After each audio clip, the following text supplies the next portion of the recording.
cryogenic process, you can use glycol methods to reduce the water content of the gas. This is very common. And the process is exactly same as amine sweetening. It means that we will have one contractor and one regenerator.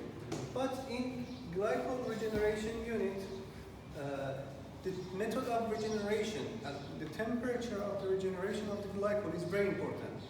And that's the critical variable that shows how much you are able to adjust the dew point. It means the method of regeneration is the main idea of the unit of the glycol dehydration.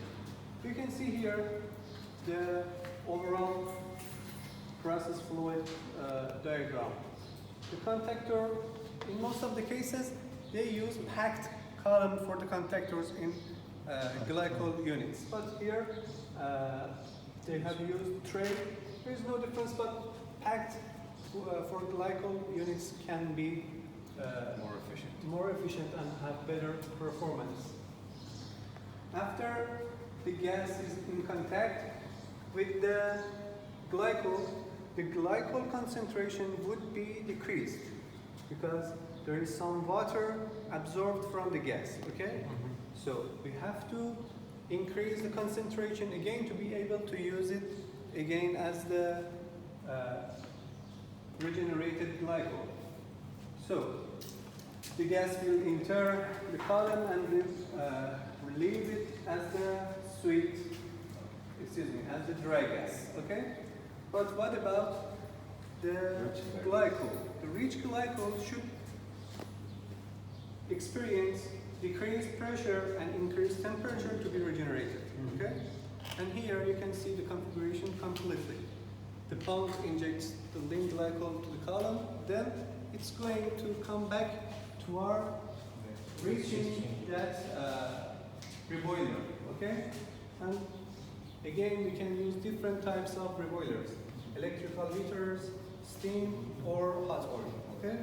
It can be used to adjust the pressure and the temperature.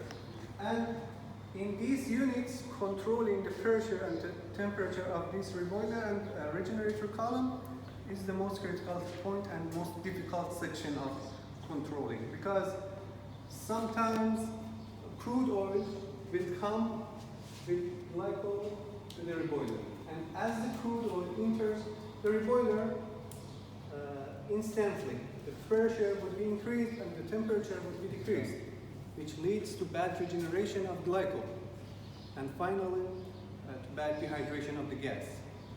So one of the main concerns in glycol dehydration units is condensation of hydrocarbon, and you should be able and you should be worried about entering of the hydrocarbon to the reboiler. That's why in most of the cases, before entering the reboiler, they will enter a three-phase separator to be sure that no hydrocarbon condensate is going with the glycol to enter the reboiler.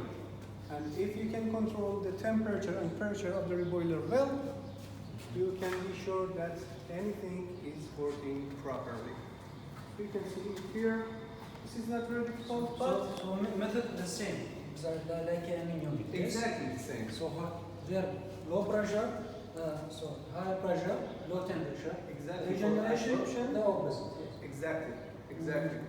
But Same thing, so surge tank. exactly, we have the surge tank, we have Flash exactly. And what's the problem here is that we cannot reach to very low dew points. Okay? According to the method of regeneration, in some cases we can reach to dew point for about -23. But reaching lower dew points is somehow impossible by using glycol units. That's why if I have a cryogenic process at the downstream, I have no other choice except adsorption, which is using molecular sieves that we have talked about. But if you don't want to experience a cryogenic process, you can use glycol units. They are much easier and They can help you to just dehydrate the gas to inject it to the distribution pipelines.